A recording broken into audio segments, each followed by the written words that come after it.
آقای کرمی، حق اعتراض در جامعه یه حق طبیعیه و این حق حکومت ایران به رسمیت نمیشناسه و حکومت تمام زمینه‌های سرکوب اعتراضات رو از طریق کشته سازی و از طریق آتش زدن یعنی خودش آتش میزنه بخشن که این کارا در حقیقت شما دارید مسئولیت رو از دوش آقای خامنه‌ای و جمهوری اسلامی برمی‌دارید، رو دوش کسی میذارید که فراخوان داده. من خودم به اون فراخوان انتقاد کردم، ولی مسئولیت حقوقی و اخلاقی کشتار ما رو اون کسی که کشته.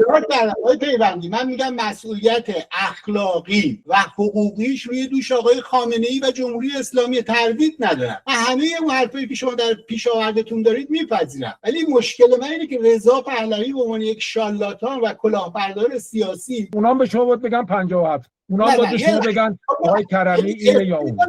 نه به رضا پهلوی، من حتی به مسئولین کشتارم شارلاتان نمیگم، میگم باید برن دادگاه، کمیته حقیقتیاب باشه و برن تعیین با. اگه من میخوام بحث سیاسی بکنم، ما نمیتونیم خودمون هر چی دلمون خواست بگیم و از طرف مقابلم بگیم که آها ببینید داره فحش میده. خب شما هم فحش دارید میدید دیگه. اصلا من حرفا پس میگیرم، شارلاتانو میذارم که رضا پهلوی همچنان که گفتم به عنوان یه سیاستمدار یا ژنرال، در هر دو صورت بار این کشتار بخش زیادیش به لحاظ سیاسی و جنگی رو دوش ایشونه. ایشون اگر سیاستمدار برجسته‌ای بود، پیش بینی باید میکرد، میدونست چه اتفاقی میفته، مردم رو و جوانها و بچه‌ها رو به نظر من با فریب نمیفرستاد تو میدان جنگ که کشته بشن، چون ایشون فریب داد. ایشون گفت کمک در راه، مردم تصور کردن با دونالد ترامپ گفتگو کرده، ساخت و پاک شده و این اتفاق خواهد افتاد. این یه فریب بود. اصلا فرض کنیم که فریب نبود، سیاستمدار بود، بعد میفهمید چه خبریه، بعد آقای خامنه‌ای رو میشناخت و میدید اگر این خطر برای جمهوری اسلامی